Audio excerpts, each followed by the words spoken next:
Ladies and gentlemen, it's a great pleasure for me to welcome all of you on behalf of the entire Dental Point family to a new edition of our Zeramex live webinar series. For those who don't know me yet, my name is Dr. Ricarda Jensen. In my role as Director Dental Implant Systems, I'm, amongst others, responsible for the product management.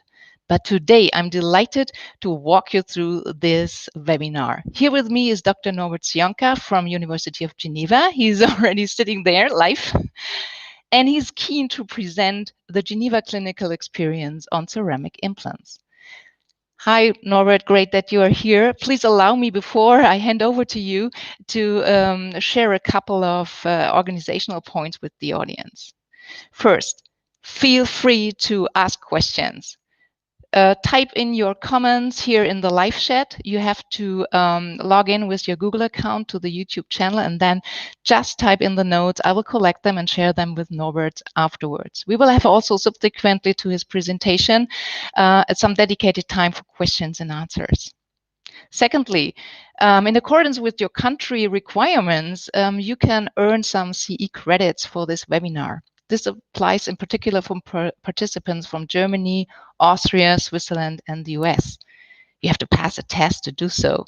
But I think it's an easy one. We prepared it for you, and I will give you a little bit more information how to access this test after the lecture of Norbert. Okay, with no further ado, I would like to hand over to Norbert Cionca. Dr. Norbert Cionca is private lecturer at the Faculty of Periodontology and Physiopathology at the University of Geneva Dental School, or School of Dental Medicine, that's the correct word. And he is a very well-known speaker and researcher. One of his field of interest is how is the implant and the surrounding tissues interact? And is this comparable to the interaction of these tissues around natural teeth? And what's the difference between titanium and ceramic implants? If you were familiar with that topic, I think you have read a couple of his articles. One of them was really important. That was the 2015 published article and title. I have to read this. It's too, too long. It's the two-piece zirconium oxide implants to support all ceramic crowns. That was very important, particularly because it's a two-piece implant dedicated paper, and it has been done in conjunction with our Zeramex T implant system. This is one of the earlier generations, so there was no screw available at that time. So to fix the abutment into the implant, it had to be cemented. However, we learned a lot from this study and from the insights Dr. Cionca shared with us. And you know what? He just recently submitted the 6 years data on this study, and I'm pretty sure he will share some of the insights with us up front. Right, Norbert? Okay. Sit back and relax, listen to Norbert's presentation, and I hear you later. Enjoy. Thank you.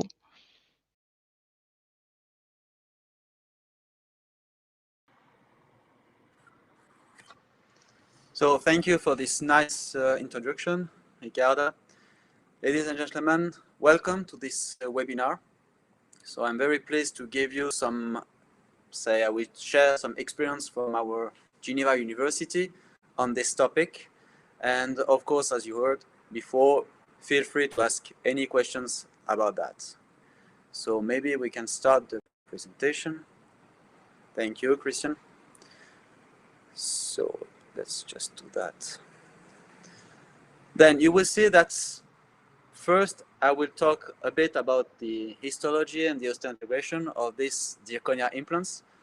And then I will share our own experience in patients in Geneva. And at the end, I would like to add some words about a new trend in implantology where lots of people are talking about corrosion and aseptic loosening. So let's go. So you know that ceramic implants are not very new in our field. When we talk about ceramic implants, lots of people think about the Sandhaus implant or the Tübingen implant, which were made on aluminum oxide. So the integration was quite good, but we had some trouble, mechanical problem with them. So they were abandoned very fast. Then came the era of titanium implants with first brain marks in the 70s, and that started the world of implantology. And then a few years later, in the 90s, came back ceramic implant in the shape of zirconia implants. And when we talk about zirconia, we talk about yttrium stabilized tetragonal zirconia polycrystal implants. It's not anymore aluminum oxide, so it's really important that people think that when we talk about ceramic implants, we don't talk anymore about aluminum oxide. So you see here what is YTZP. So you see that in the nature you find some zirconia crystals in this structure where there are no mechanical qualities, and then the industry will hit this crystal to obtain this tetragonal shape, and only with this shape you will see all the good mechanical, chemical qualities of the crystal. So to be able to maintain this crystal in our environment, then the industry needs to add yttrium to stabilize this tetragonal crystal.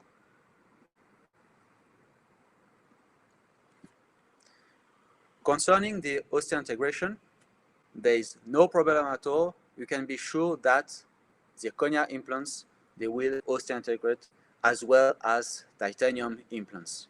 You see here this old study from Stallinger showing that there is no difference between titanium and YTZP. You see that bone implant contact is 53%, 48% for non-submerged implants. That you can be sure that if you place zirconia implants, you will have the same quality of osseointegration as titanium one.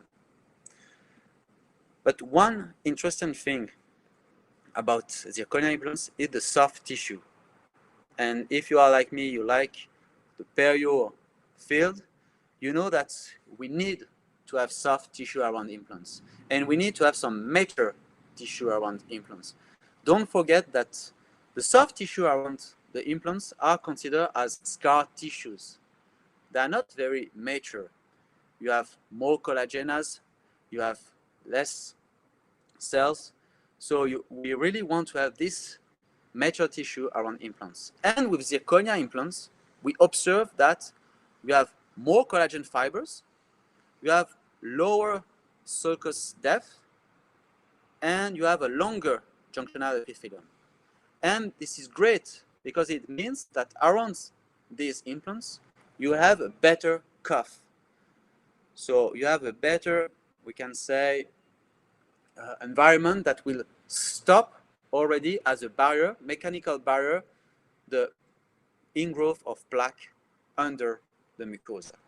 So this is a really important point that we don't observe around titanium one. The second one is, already we know that around zirconia you have less inflammation. This study, it was not made around zirconia implant, but around zirconia fixture, and they placed titanium implants, titanium fixture, zirconia fixture, and then they took a biopsy of the soft tissue. What you observe is on zirconia, you see already here that you have less inflammatory cells. A lot. It's a bit better here. So then you see that also for the biomarkers, we have less inflammation in the zirconia field. And this you can already observe if you place zirconia implants in your patient. So you see here two pictures of two different patients. So there is no Photoshop at all. We just remove the cover screw on this implant and you see how beautiful is the soft tissue. There is no plaque, no bleeding. And these pictures are only here to introduce that we analyze also the pro-inflammatory cytokines around zirconia implants, and we compare them with the contralateral teeth. We did some bioplex analysis, and you see that how we harvest the sample from the biomarkers. So we analyzed about 12 biomarkers, And we observed that there were correlations in the expression of biomarkers around zirconia implants and teeth, and also between zirconia and titanium implants where they were in place, meaning that the patient has a specific inflammatory response which is not modified by the implant material. Anyways, we also observe that we have less plaque around zirconia implants compared to the teeth, but the GI, the probing depth, and the bleeding open probing around the implants were a bit higher, meaning that still the peri-implant mucosa is a bit more fragile than the gingiva. But we still need to do some work on progress to see if we can have a diagnosis value of analyzing those biomarkers. Another point, so you understood that we have less plaque, and these quite recent studies compared titanium surfaces, machine, zirconia surfaces, machine, and raw surfaces of titanium and zirconia. You see this is the control group, and this is after 72 hours incubation in the flow chamber. And you can see that we have a lot less plaque on the zirconia, both surfaces, compared to the titanium one. And you can see also the thickness of the plaque is a lot larger on titanium than on the zirconia one. So you can be sure that already bacteria are less attracted by this surface.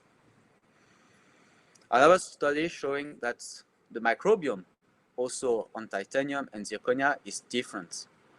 So here again, they analyzed the microbiome of zirconia and titanium abutments, and what they observe, you can see here on this picture, we have less bacteria counts on the zirconia abutments fixture than on titanium. But you see that nowadays, I don't know in other countries, but in Switzerland, we don't do a lot anymore this microbiological test showing if you have AA or you have different anaerobe strict, because we know from different studies doing DNA checkerboard hybridization that we discover new families of bacteria as Firmicutes, Synegistetes, and actually we don't know what they are doing.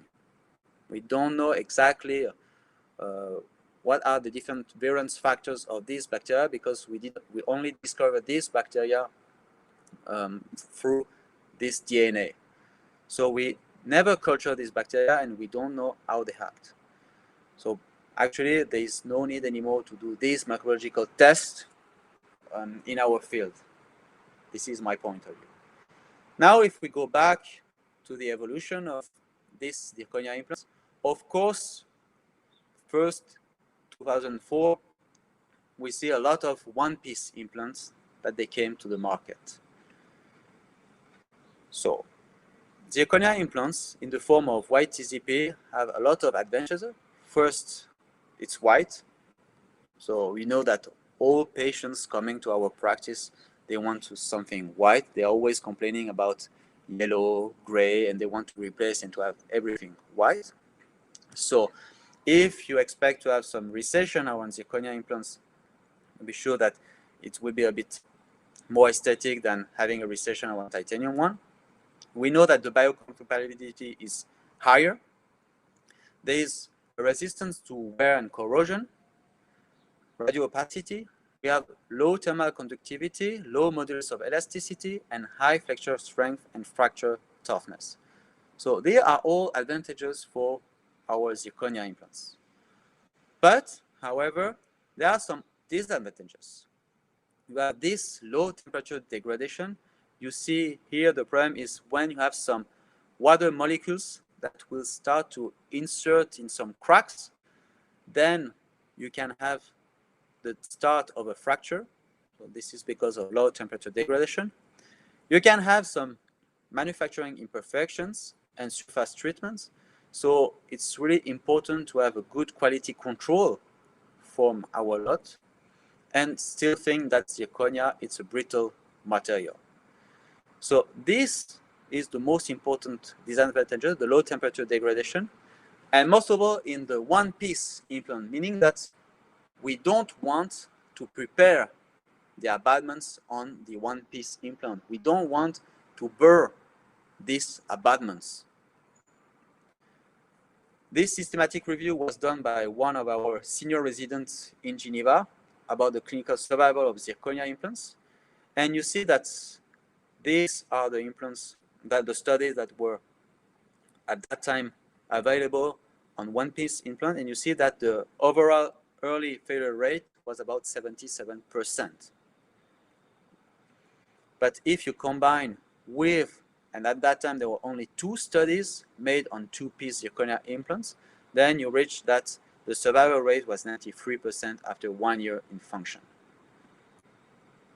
Here you can see the details of the studies that were included in the systematic review. Then you see that there are a lot of studies on one-piece implant and only 2 studies were made on 2-piece implants. And you see that there was some fracture for the one-piece implant, and at that time we didn't have any fracture of implants with the 2-piece. We will come back a bit later on this characteristic. You see here some studies where they observe the fracture of implants. So this study from Gallet, they show that when you have a narrow neck implant, you see very narrow diameter implant, these were 3.75% diameter, there was a higher risk of fracture of the implant. And you can imagine that when you have a fracture of a one-piece implant, it's game over. You have to remove everything and to rebuild everything. Another study where they observed lots of fracture of implants was this study from Osman. But you can see that maybe the design of the prosthesis and how they placed the implant could explain the fracture of the implant in the palate. This was advocated to be very stable. Actually, in Geneva, we don't do this design. We prefer to place this implant here on the arch and just to do like a bridge, removing the palatal side here. But I don't know if some people want to share their comments about this design, but I don't think this design is really used nowadays. Another study showing a big failure of one-piece oral implant was this one from Coral in 2018. Actually, here the company, they just adapt the same design of a titanium implant for the zirconia one. And already when this company tried the design, this design for titanium one, they had a huge failure rate. So I don't know why they reproduce exactly the same thing for zirconia and they also observe a high failure rate. Here you can see other studies. This one was one made on 2-piece, and you see that we have a high success rate. Now we talk about zirconia composites, meaning that now you have some ATZ. That means that you have aluminum that is added to the zirconia just to stabilize more and to increase the mechanical characteristics. You see, this is one of the studies made by Spitz, where they analyzed the alumina reinforced zirconia implants, which is quite now very trendy. Most of zirconia implants are also reinforced with alumina, and they observe a survival rate of 89% at 1 year. Again, it's a one-piece implant. They observe some bone loss, and also some free implants were lost during the early healing phase. Just to keep in mind when we compare with our study.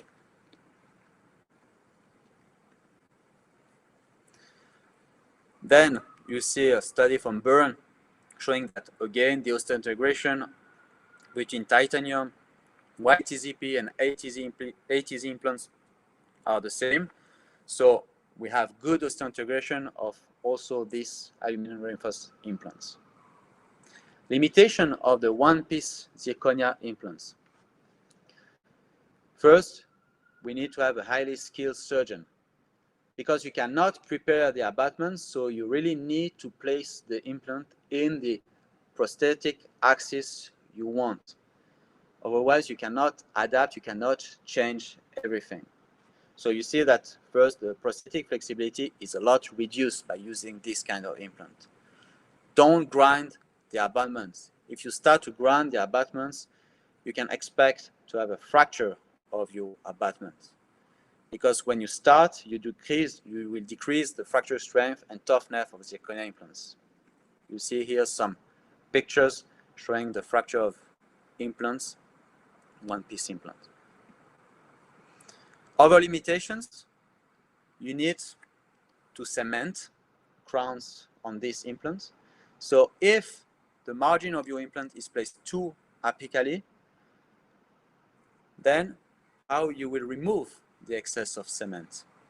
You need maybe to do a new surgery to remove the cement. And then we know that we have more complication, biological one and technical, if there is restoration are cemented. Another limitation is also you cannot avoid the immediate loading due to the tongue activity or the masticator function. And then also you need to adapt some thermoplastic splints. So you see that placing one-piece implants is not so easy. And actually in Geneva, we didn't place one-piece zirconia implants, even not one-piece titanium implants. If we go to the two-piece implant system, there are some advantages, of course. Prosthetic versatility. This is a huge advantage that you can do a lot of things. You can do prosthetic as you are doing with titanium one. You don't need to grind. You can do a screw retention or cementation, so you can choose. And we see now that the screw retention is a bit more trendy too, and it's available on the market. When we did our study, there was only cementation, which was possible. So meaning that you can retrieve also, if you have any problem with the screw retention, you can always go back. There's always a plan B. Now, if we go to disadvantages, of course, there is the quality of the abutment connection with the implant, like around titanium one, and we still have this micro gap, but we know how to deal since this study was made by Herman. So I don't think it's a big disadvantage, this micro gap effect. Now, talking about our clinical experience, as Ricarda told you, we first started with some prototype implants, and we placed these implants in 20 patients that were only made to obtain some acceptance from the ethical committee. So we took 20 patients with partially edentulous and only to be restored by a single crown replacement. That was the implant we used at that time. So this was the prototype from Zeramex. So it was called the 10mm implant. 10mm implant meaning that you have 8mm in the bone and 2mm suprabony. So there was a special design for this implant. We call that the Kinder Surprise, or you want the Nespresso capsule you see here. So it's quite designed, but honestly, it's not very practical to set that in your drawers. But anyways, so here you see the surgical tray, exactly the same as any implant tray. Some pictures of the surgery. So you do exactly the same thing, but at that time you need to taper it. If you don't taper exactly the length of your implant, you won't be able to place the implant. Because first we did like, normally we did around titanium implants according to the bone density. If the bone was not so dense, usually we just taper a bit the cortical and that's all. And so we did the same thing with this zirconia implants, and we saw that we were blocked. So with this zirconia implant, you need to taper the whole length of your implant. So you see here the implant placement same thing, and this is the cover screw, which was only inserted, clipped in the implant. A few weeks later, taking the impression with this snap-on, then you see the abutment, the crown. So at that time, we needed to cement the abutment into the implant. We used the panavia, and we cemented to the crown with the panavia in place. So you see here the result for this case, and I can show you other cases.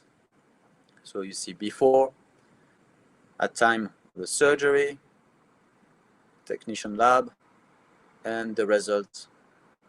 That picture was taken 1 year after loading. Other case, you see that if the technician just did some preparation of the abutment, we use this technique with the Visioform to be able to place in the good position the abutment. So with this thing, it was quite easy to cement the abutment in the correct position and then cement the crown. And the last case. So you can see how is the healing of the soft tissue. It's well incorporated, and patients were all satisfied. So if we go back to the results, so we placed 27 implants in 20 patients. We did sinus lift in 2 patients, trapdoor. So all implants were placed according to the planification. We didn't have any primary failure, no infections, and we could load all implants. So here you see that the most frequent implants we placed were 10 millimeters in the bone. So there were 12 implants, 12 millimeter implants. And actually, this is the most useful length we placed in our department. Observation after 9 years. So actually, you will see that we lost some implants. So 2 implants were lost 2 weeks after loading. 1 implant was lost 4 months after loading, was in a sinus lift, and 1 implant was lost 6 months after loading. But now you see that after that, all the complications happened during the first year, and then we didn't observe any failures the 8 years afterwards.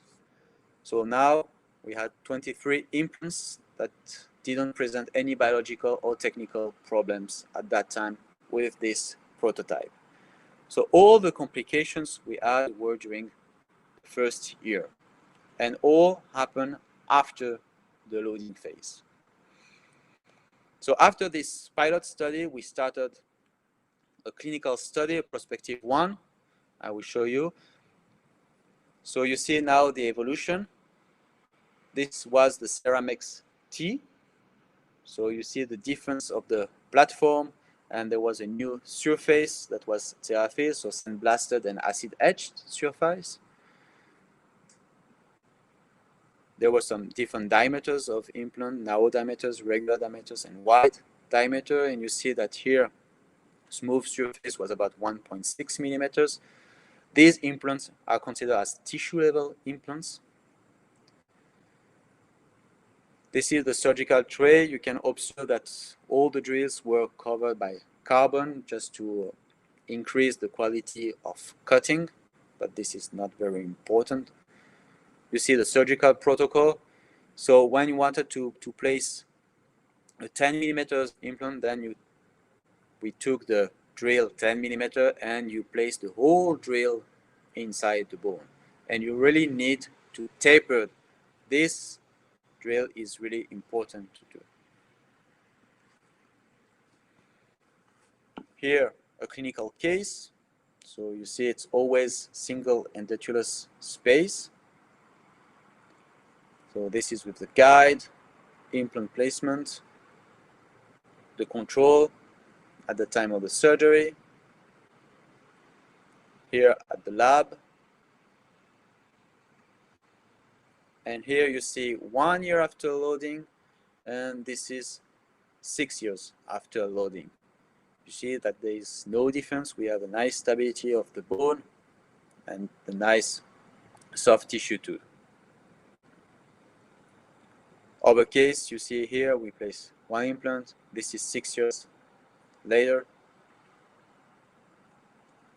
1 year, 6 years with 2 implants. So if we go back to the results, you see that the main implant we used was the 4.2 millimeters diameter. And again, the length of our implants are generally 10 millimeters. You see that the most common one in our field. Then, so here we come. We observe a fracture of one abutment. So you see that was the first case where we observed the fracture of the abutment. That was not a fracture of the implant. And you see that the fracture just happened at the level of the platform of the implants. And you see here, this is the picture of the crown with the abutment inside. And what you can see is we had some technical issues. Actually, the abutment was not the correct one. This is a wide diameter implant, and actually we use a regular diameter. So you can see that the space for the cement was too big, and this could explain the fracture. But then we observed also a second fracture, and we couldn't explain why. But you see that the big quality, the big advantage, for this system is even if you have a fracture of the abutment, you can still remove this part of the abutment and you have your implant. And then you can restart and do another crown with another abutment. So this is quite important. And I just noticed that, I don't know why I skipped some slides, so I will just go back a few slides, sorry. Yeah, for the follow-up at 12 months. So one patient died due to heart attack, not due to zirconia implant placement, and one patient had to leave the country. So the patient left the country, but actually the police sent him home. Then we had this fracture of the abutment 10 days after the loading due to a technical error, but we were able to do a new loading. And then we observed one abutment fracture 8 months after loading.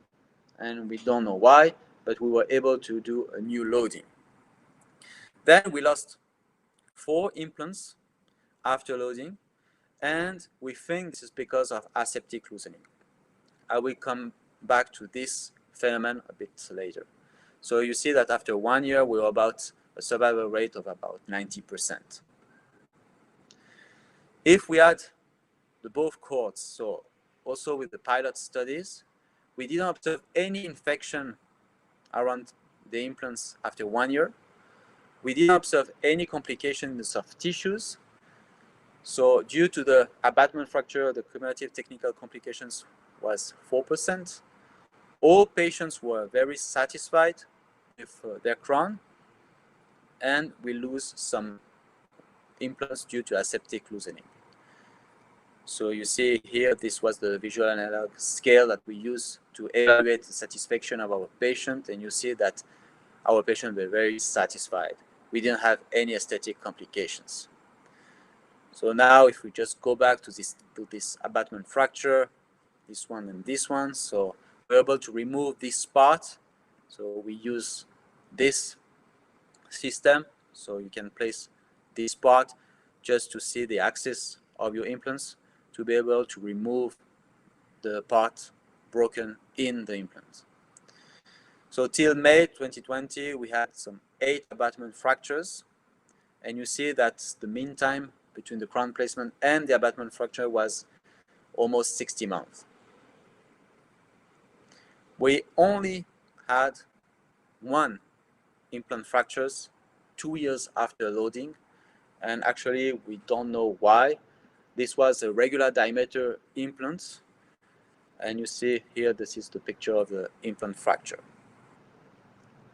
Now talking about aseptic loosening.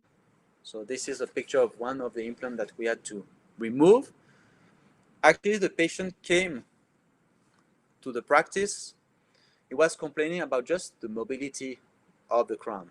So we thought that the crown was a bit decemented. So we removed the crown and we saw that the implant was a bit moving. There was no inflammation, no infection, no suppuration, no bleeding, no pockets, and actually no pain from the patient side. And we were able to unscrew the implants. And you see, this is the picture after removing the implant. Actually, there was even no, let's say, epithelial integration. So you can see here, this is the bone, and you see that it's like we had the osseointegration and suddenly we lose the osseointegration. And why we came with this term aseptic loosening? Actually, this term is coming from the orthopedic field, where they observe aseptic loosening for this prosthesis, the hip prosthesis, and it's a non-infectious process where you have osteolysis. You see, this is the aseptic loosening. You see the osteolysis around the prosthesis and a bone resorption due maybe to mechanical overloading or to wear particles production or to biocorrosion. And you see that here in the orthopedic field, the incidence is between 5 to 20%, which is quite high, and it's one of the major adverse events in the orthopedic surgery. So that's how we came with this term of aseptic loosening and how we can lose an implant after loading, not due to peri-implantitis. These implants we lost were not lost because of peri-implantitis. You see here that this is only to illustrate a picture of, this is the crown and this is the implant. That was a titanium one, and you see the gap, and actually clinically there is no gap between the crown and the implant. And you see that here at the bacterial magnification, you see that this gap is huge. You can see some blood cells and you see bacteria. These are bacteria, and you see that these bacteria, they can enter in the microgap of our prosthetic. What's that? Actually, this is the surface of an implant, which is normally rough, and this implant was just placed in the bone of one patient, and because we didn't have any primary stability, we had to remove. But we decided to observe the surface of the implant on the microscope, and we were a bit surprised to see that the surface is a bit smooth and not rough. You see the rough surface here. So we could observe that there was a modification of the implant surface. So because of that, we decided to do like an in vitro study. It's a pilot one, to see if we have some modification on zirconia or titanium implants according to the different densities of bone. And then we wanted to quantify the particles of the coating which we lost during the implant placement. So you see here the details of the small experience we did. So we placed some implants in bovine femoral head to mimic a bone density high, it's one, and we place implant in pork ribs just to mimic a low density bone. Then we cut the bone and we remove the implants most safely we can without touching the surface. Then we observe the surface on the microscopic field, and you see this is the control surface. So this surface was not placed in the bone. You see the raw surface and normally how the osteoblast could see this surface. And now look at this surface. This is in the middle part of the implant, and this is the apical part of the implant. And this implant is a titanium one. You see that there is a big difference in the surfaces. This surface is not comparable to this one. So there is a small modification, we can say, on the surface. This is one-piece zirconia implants, and you observe apically, this is the top of the thread. This is the top of the thread, and you see that here we have a fracture of the zirconia. We have a fracture of the ceramic on the top of the thread. So it's already induced, you remember, the low temperature degradation, and here you can have a crack that will progress and end in a fracture of the implant. And here, this is a two-piece zirconia implant, and you see that the surface was not at all modified. Another example, this is for titanium implants. So this is the control one, the middle part, and the apical part. And you see that, what's that? What do you think is this? Actually, this is sand. So when the implant is sandblasted, normally the sand is removed when washing the implant, also with the acid etched. But you see that sometimes you can have sand grain that are incorporated in the surface of the implants, and which can prevent a good quality of post-integration.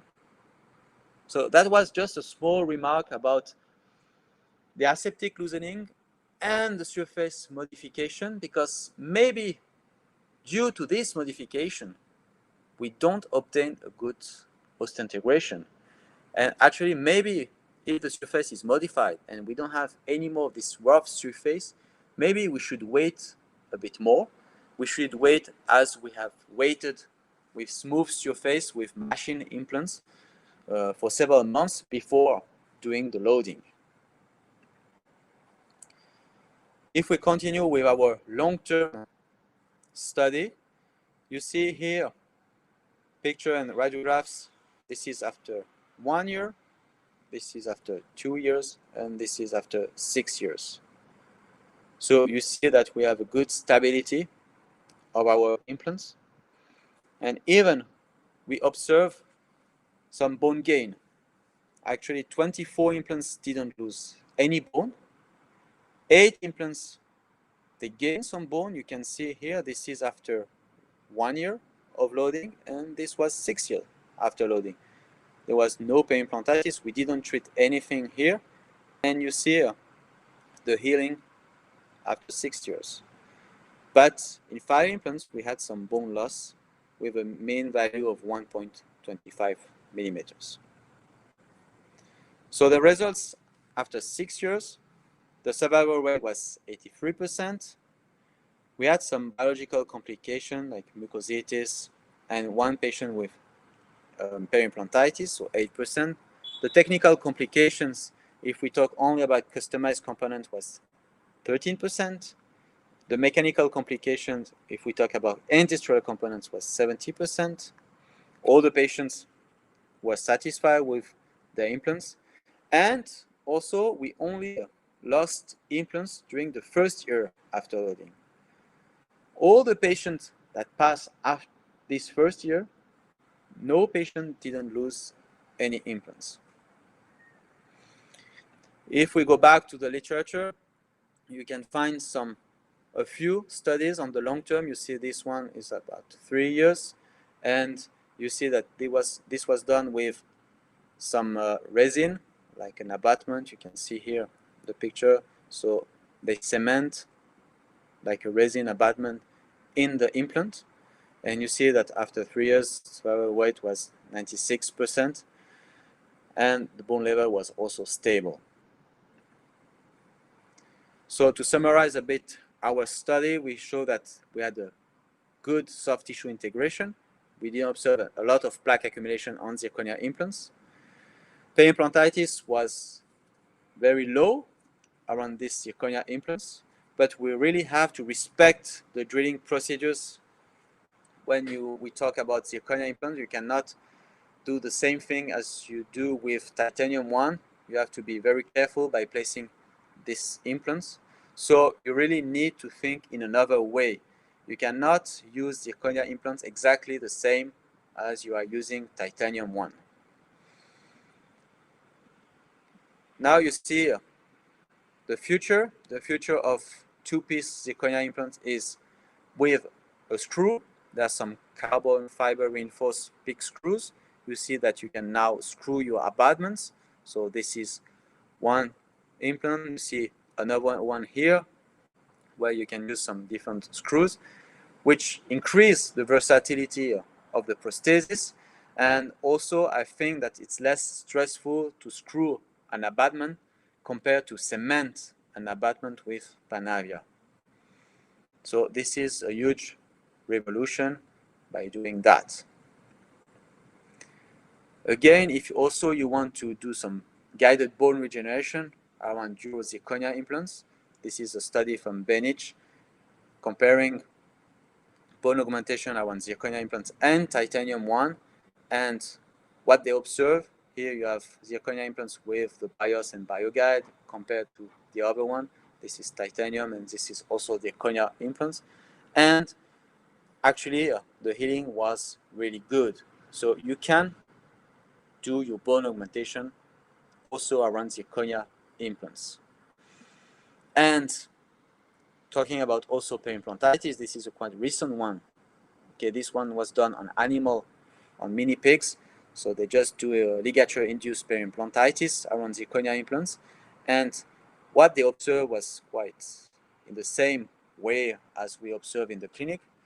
35% less bone loss around Zirconia implant than compared to titanium one.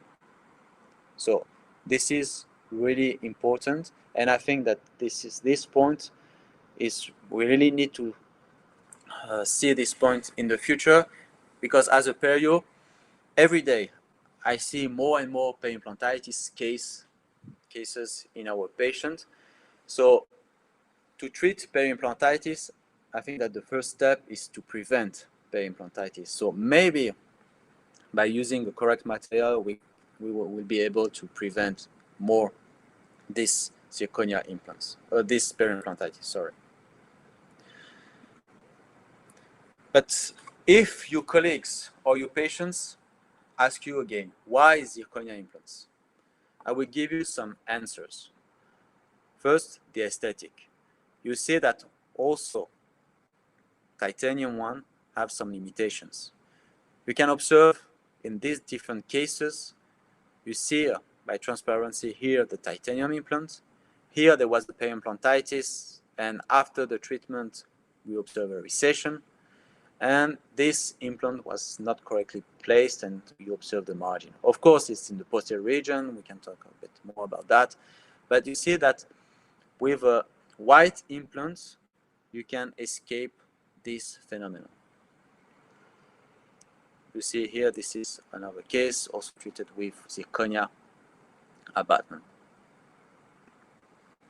Then, patients sometimes like to have no metal in their body. It's very, very trendy nowadays. So, no metal rehabilitation. You have a Zirconia implant, you have a ceramic crown, everything is without metal, and that's keep the same way of thinking. But again, you can see this editorial, what was made by Stefan Eckert. When is metal-free devoid of metal? Because zirconia can be considered as metallic oxide. So I think that we should not talk too much from a chemistry point of view, but thinking that zirconia belongs to ceramic and it's not considered as a metal as titanium one. Some people now start to say that there are allergies to titanium. This study was made by Cecilia in 2008, around 1,500 patients, just to see how many patients are really allergic to titanium one. And you see that, so they put different groups. I will not go in too deep with that. Just to summarize that the prevalence of titanium allergy was 0.6%. So you see that it's quite low, but it exists.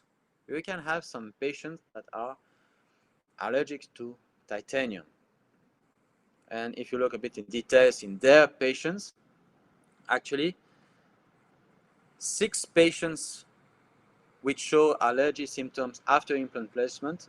On these 6, 3 were truly allergic to titanium. And on 8 patients who lost implants due to unexplained reason, 5 were truly allergic to titanium.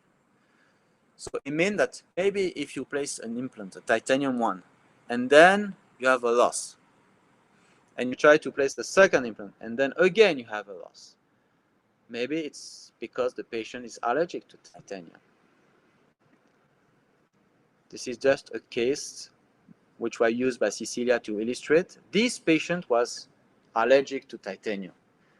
This patient lost this titanium one, so they placed the zirconia implants and everything went well. But then you can say, okay, this patient is allergic to titanium, but he didn't lose the other implants. So why he didn't lose the other implants? First, you have to think that when you test the allergy of a patient, you will do tests on the skin. And we know that the reactivity of the skin compared to bone and to the oral mucosa is a lot stronger than our tissue. Then you have to think that normally the surface contact between the host and the implant is very limited. Usually when you prepare your implant bed, after a few seconds, you will place directly the implant. You don't start to take the implant and rub the mucosa or the tongue of your patient with your implant. So time is very limited in the surface contact. And then, as soon as you place your implant is isolated by glycoproteins. So these proteins will act as a barrier with the host. So this is why even in a patient who is truly allergic to titanium, I think that we can place titanium implants anyways, because we have less reactivity. So this is not a big thing. But what is interesting is the particles of titanium that you can find in the tissues around your implants. And I will tell you a little bit why it's important, these particles. You see, Olmedo did a study, very nice study, easy study. He placed titanium implants in a submerged way. After 6 months, he took some biopsies of the soft tissue on the cover screw, and he analyzed what he observed. And this is the result. And you see that 41% of the mucosa show titanium particles in the different layers. And you see here, this is the part of the mucosa which was in contact with the cover screw of the implant. And you see some titanium particles incorporated in the soft tissues. You see here, this is titanium particles. And you can see here the cover screw, which was normally used twice. So one, the first time when the implant was placed, and second time to remove. And you see that even when you place your screwdriver inside the cover screw, you can induce some scratches, which for us is nothing, but for the bacteria, it's perfect to hide. These are bacteria hidden in these scratches. So then he took some different samples around titanium implants with periimplantitis and without periimplantitis. And you see that even in implants with periimplantitis, you observe some titanium particles. And also in patients without periimplantitis, we found titanium particles in the soft tissue. He even found these particles in the macrophages of the patient. So you can see that there is a phenomenon where the titanium implants, they lose some particles in the soft tissue around the implant.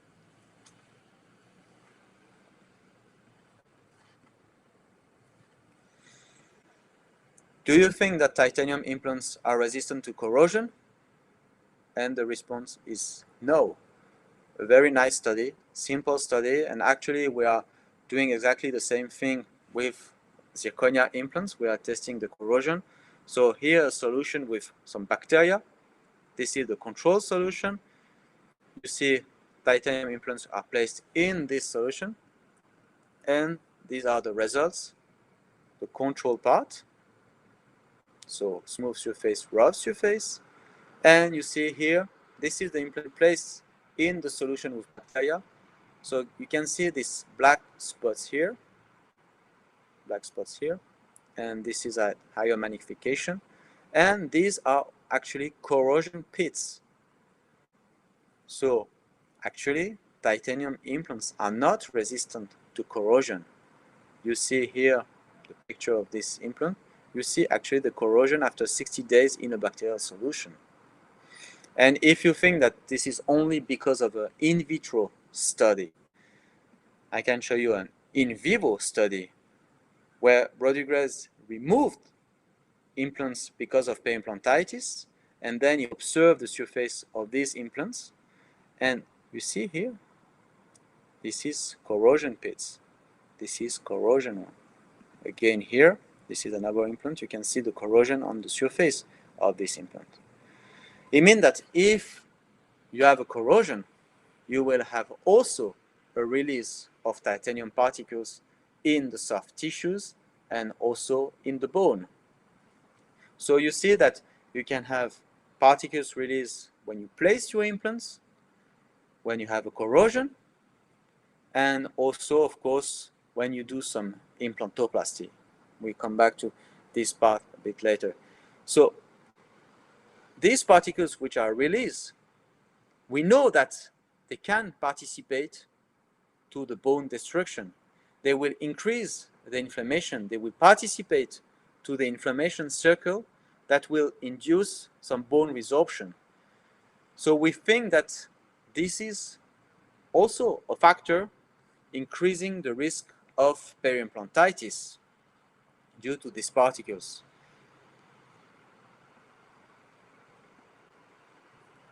Here you see, I don't know if you are used to do this implantoplasty. So this is in vitro study showing that if you really want to achieve the best surface around your implants, I will show you the sequence. The best sequence is this one. So you need to use a diamond burr with these different grit, and then the brownie and the greenie. And just to do this sequence to obtain the best surface of implant, it will take you 21 minutes of burring. So you need to burr your implants, to prepare your implants during 21 minutes to achieve the best surface. And this was done only in vitro.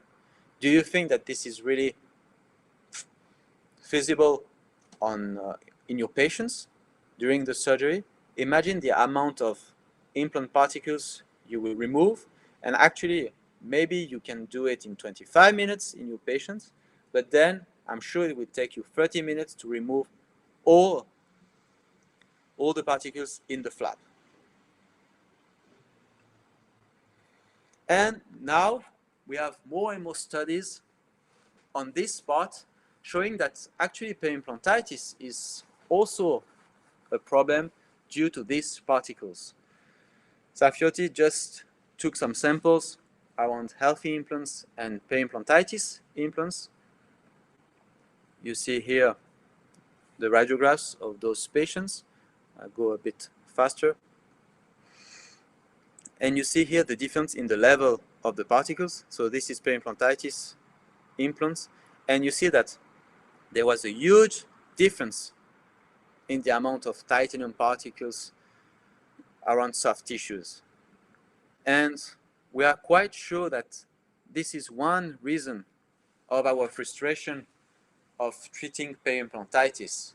Because when you treat periimplantitis, actually we always treat the surface of the implant, but it's very difficult to decontaminate the bone, to decontaminate the soft tissue, and we think that we are always some particles in there which induce still inflammation. We can see here this is one implant which was explanted. I can say in a non-traumatic way.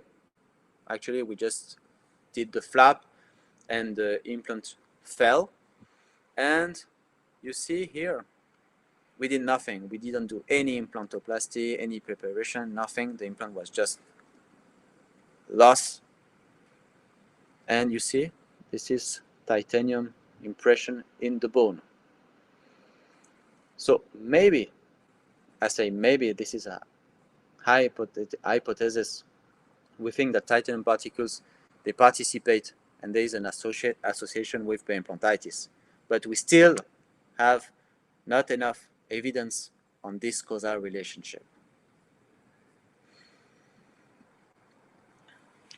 But just to put some, I would say, some water in our wine, because now lots of people will say, yeah, we have some titanium particles, it's very bad for the environment, bad for our health.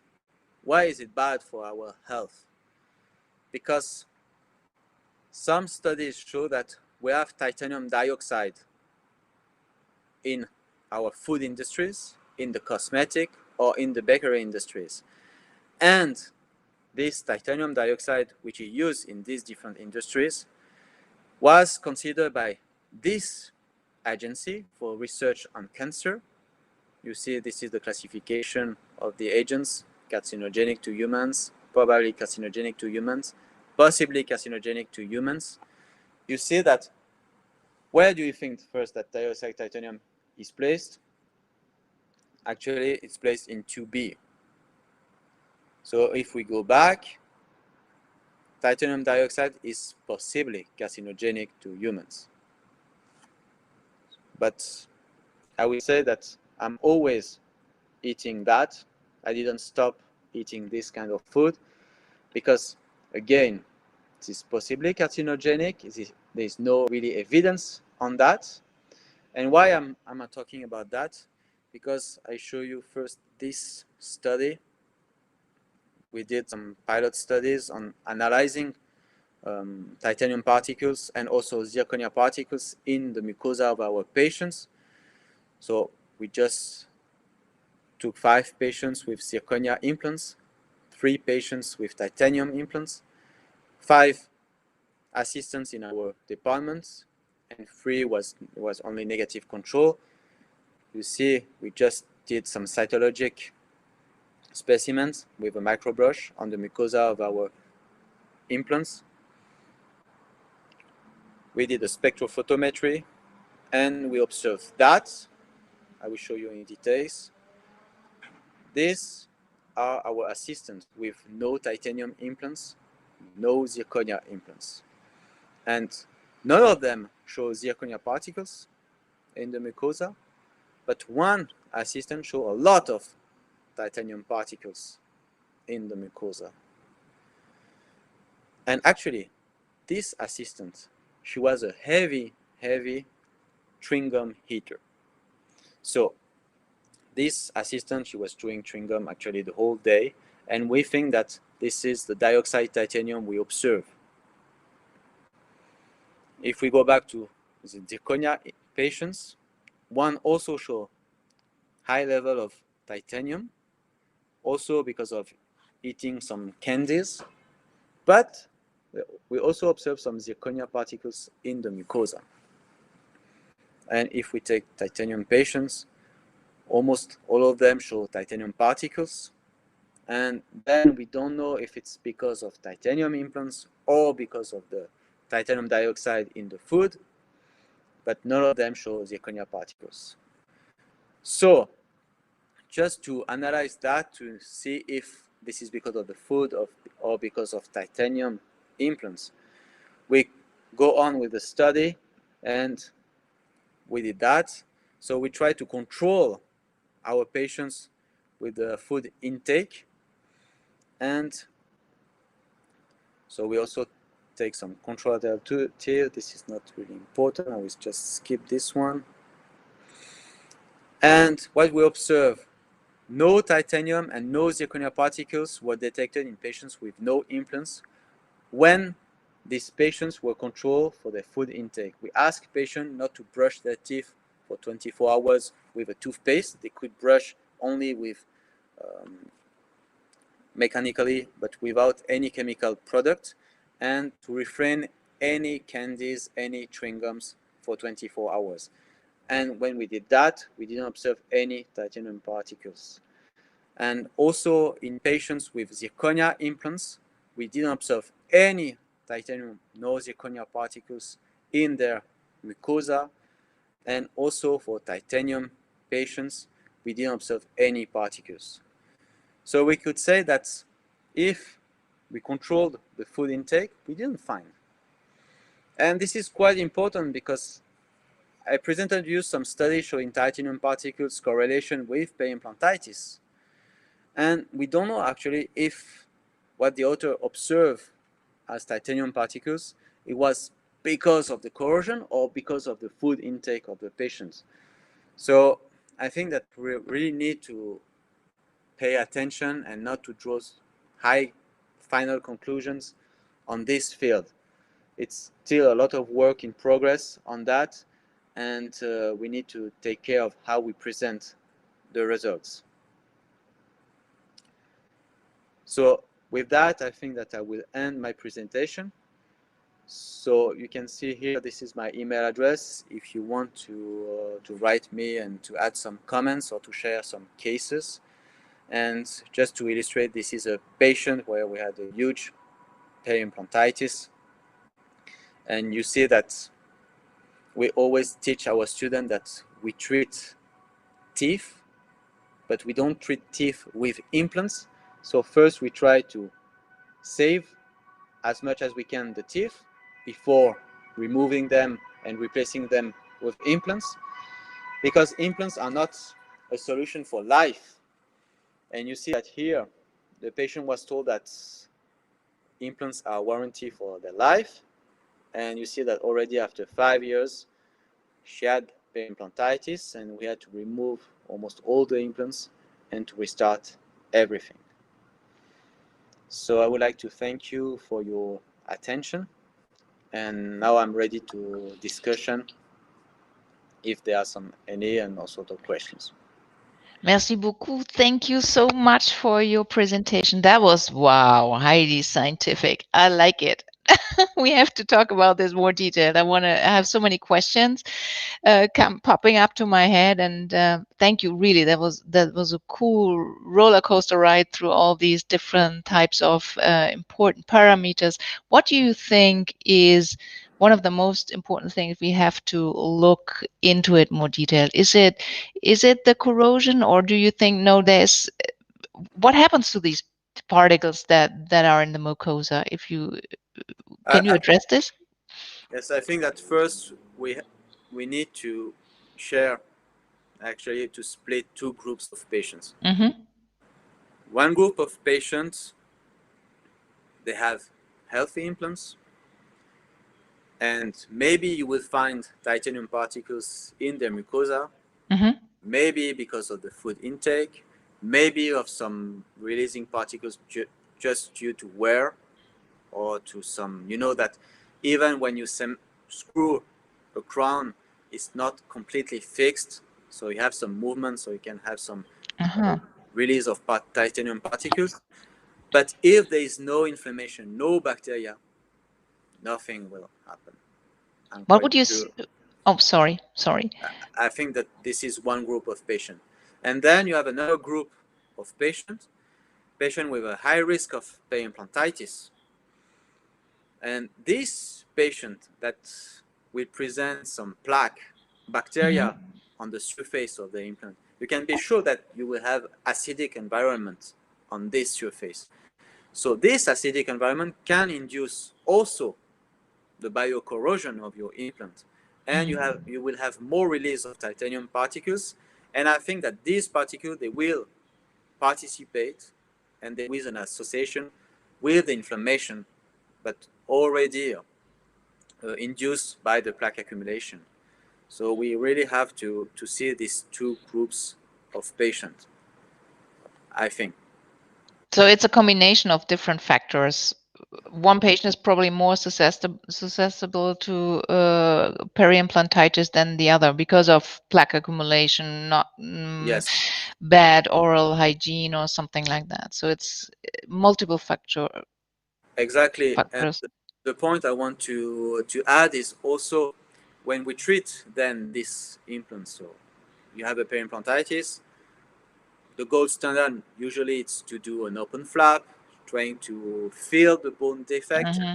So we need to open the flap, remove the granulation tissue, try to decontaminate the implant with some acide, some with laser, Hmm. depending on what you want, implantoplasty, whatever. But actually, we know now that could be some corrosion on the implant surface. Sure. And we don't know actually how to stop the corrosion because you can decontaminate the implant, so Hmm. remove the bacteria, but the corrosion pit is still there. And Sure. Yeah. that's, we don't know. And maybe this could explain why we don't have 100% success in treating periimplantitis. Hmm. This is only hypothesis. Because if somebody can solve the problem of corrosion pitting, and you see corrosion pitting also if you go to the sea, and you see all these boats, metallic boats, and you see all this corrosion, I'm sure that if you find a solution for that, you can make a lot of money. I like that. That's a cool analogy. Um, I have another question.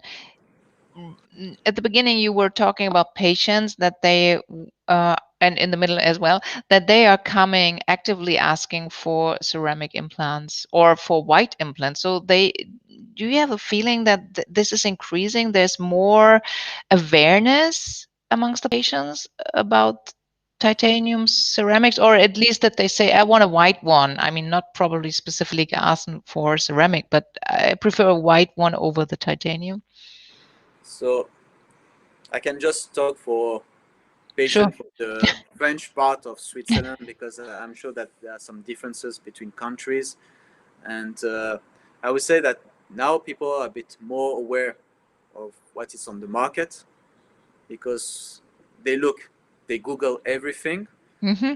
And so they will find some titanium implants, some zirconia implants, and then they will say, why should I place something gray, which is a bit ugly?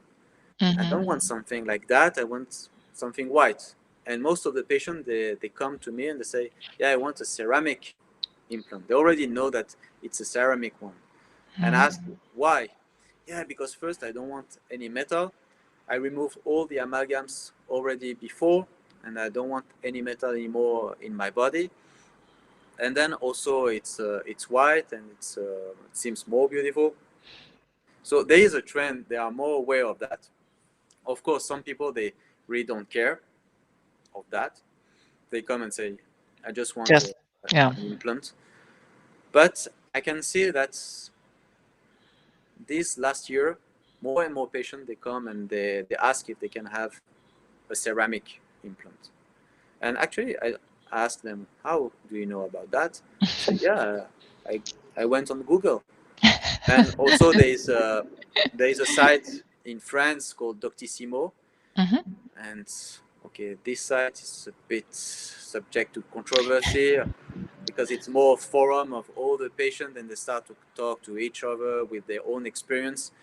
And I see that now they say, no, forget about titanium, it's very toxic. And this is why I talk about dioxide titanium, just to be sure that people, they don't put everything in the same, say, in the same group. Okay, titanium implants is one thing, titanium dioxide from the food industry is another thing. sure. We don't have to mix all things together, Yeah, but I think the probably when you have a lot of titanium implants in your body, and then there's titanium coming oxide coming from the food, this is really um, adding to each other, right? There's the limit is probably exceeded soon, and then probably there's something going on. I know But that we sorry, no, go ahead. we had some discussion with our colleagues from the United States because this is now quite a big problem. because you know that in the States they like to sue different companies and that. So different consumers now, they are saying that, yeah, all the chocolate industry, the candies industry, they were guilty of to induce cancer in them because of this titanium dioxide. And they will be more than happy that we publish our pilot results showing that actually if you control that, the food industries, titanium is not a problem A with problem. the implants. And actually there's not a lot of evidence of cancer due to dioxide titanium. I think that there could be more cancer due to Wi-Fi than to titanium. Yeah, life is risky nowadays, I would say. But thank you for your observation. I think, as you said, it's different in the different countries, but we also see that the awareness amongst the patient is increasing. We recently, I don't know if you've seen that, we did a survey amongst these average people and asked them, hey, would you take a white one or a titanium one? Just show the two different types of implants, and 88% say, I would love to have a white one. So there is kind of an awareness that there might be some advantages. I mean, even for the patient in first place. I mean, when you talk about surfaces and particles and stuff like this, and this is going very deep, but this is something that's obvious for them immediately, right? They can see at a glance it's a white one. Okay, I have one final question for you. Um, the microgap, the implants that we have in our portfolio are two-piece implants, yes, for sure. And we recommend to stay outside the bone because of the flat-to-flat connection. So I think that's something that makes the microgap controllable, right? Or do you see that there's Oh, something on top? well, I think that now we can control the microgap. As I said, I don't place any one-piece implant, titanium or zirconia. Hmm. So, and the most frequent implants we place are tissue level implants. Hmm. We use some bone level implants also in the aesthetic region, but I would say that most frequent one is tissue level. So usually if you place correctly, and you know how is the microgap going, so Yeah. you can control that. For me, it's not really a disadvantage. But I have to say, comparing to the one-piece implant, you don't have a microgap. Two-piece, you have a microgap, but you know how to control. This is Yes. this is not really a big problem for me, not at all. The For any advantages for are any overweighing it. Yeah. implantologist, Hmm. the microgap is there. Mm. We know it, and we know how to place the implant to avoid that. And even if we need to place the implant a bit deeper to gain some stability with the color of the implant, okay, maybe you have some bone resorption. It's a physiological bone resorption that it's completely manageable. Yeah, So it's absolutely. not an infection. It's not a problem. Tissues will be always nice. So no, for me the microgap is not a disadvantage. Thank you so much, Norbert. That was really amazing. And I also have to thank everybody for the attention. I hope you enjoyed the presentation. There's a lot of information. We recorded it. So you may want to have a look again into it for more details. And thank you also, Norbert, for sharing your email address. So Yeah, because before, just to add, I'm sorry, because just for the participants, just for you to know that we passed almost 150 slides in a few minutes. we So can, yeah, but we can do a that, follow up that, on that. Well, amazing. that's why maybe I was talking a bit too fast. So I know that there were lots of information. So please don't hesitate to contact me. Also, if you need more information, so if you we need to talk a bit slower on that part, because I know that also at the end of the day you are a bit tired, you are home maybe with a glass of wine or a glass of beer, and I know how is it to digest all this information. So don't hesitate. I'm here. and don't be too how say it, don't be pissed off too much if I don't answer the same day. Normally I answer in 48 hours, 3 days. He gotta know that because I never answered as often as possible. So yeah, don't hesitate. Really, I want to share all your experience. Also, if some people that have experience with zirconia implants, I would like to share with you. It's really important. And also, we need not to forget the test. Yes, that's the last point on my list. But before that, before I go into that, thank you again. This is a wonderful opportunity for our audience to get in touch with you to discuss this more detail. And I have to, yeah, you're absolutely right. I can sign off. You are very quickly in answering and replying. That's wonderful. Thank you so much. This is highly appreciated. Yes, as Norbert mentioned, we have the test prepared for you. You can find the link in the chat area on the YouTube channel, but you can also go to your local website, the US website or the German website, and then you find the test. And yes, I keep my fingers crossed you will do it. Thank you so much for your time. Thank you for your attention. We keep in touch. Stay safe and healthy and have a great evening. Thank you, Thank Norbert. you. Thank you, Have a good time. Christian, for Bye bye. preparing. Take care. Thanks. Bye bye.